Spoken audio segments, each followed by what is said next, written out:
സോളാറിന്റെ maintenance cost എത്രയാണ്? Maintenance cost വളരെ കുറവാണ്, ഇല്ലെങ്കിൽ ഇല്ലാന്ന് തന്നെ പറയാം. ഇതിൽ മെയിനായിട്ട് നമുക്ക് വേണ്ടത് പാനൽ വാഷ് ചെയ്യലാണ് മെയിനായിട്ട് വരുന്നത്. അതിൽ തന്നെ അതിലെടുക്കണ വാട്ടറും അതുപോലെ നമ്മൾ എടുക്കുന്ന എഫേർട്ട് മാത്രമേ ഇതിൽ പ്രധാനമായിട്ടുള്ള നമുക്ക് മെയിൻ്റനൻസിൻ്റെ ഇത് വരുന്നുള്ളൂ.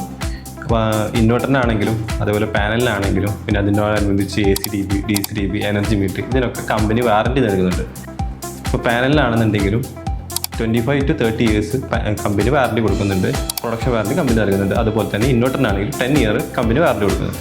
പിന്നോട് അനുബന്ധിച്ചിട്ടുള്ള ACDB ആണെങ്കിലും DCDB ആണെങ്കിലും എനർജി മീറ്ററിൽ ഇതിന് 5 year കമ്പനി വാറണ്ടി തരുന്നുണ്ട്.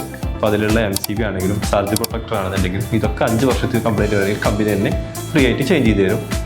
പിന്നെ എക്സ്പെൻസ് വരുന്നത് ഒരു വയറിങ്ങിൻ്റെ എന്തെങ്കിലും ഇഷ്യൂ ഉണ്ടെന്നുണ്ടെങ്കിലുള്ളൂ, അത് എന്തെങ്കിലും ഡാമേജ് കാര്യങ്ങളൊക്കെ ഉണ്ടെങ്കിൽ അതിന് ചെറിയൊരു കോസ്റ്റ് തന്നെ വരുള്ളൂ. പിന്നെ സോളാർ പാനൽ ഒരിക്കലും മൂവിങ് ഒബ്ജക്റ്റ് അല്ലാത്തതുകൊണ്ട് തേയ്മാനത്തിനുള്ള പ്രശ്നം കാര്യങ്ങളൊന്നും അവിടെ വരില്ല.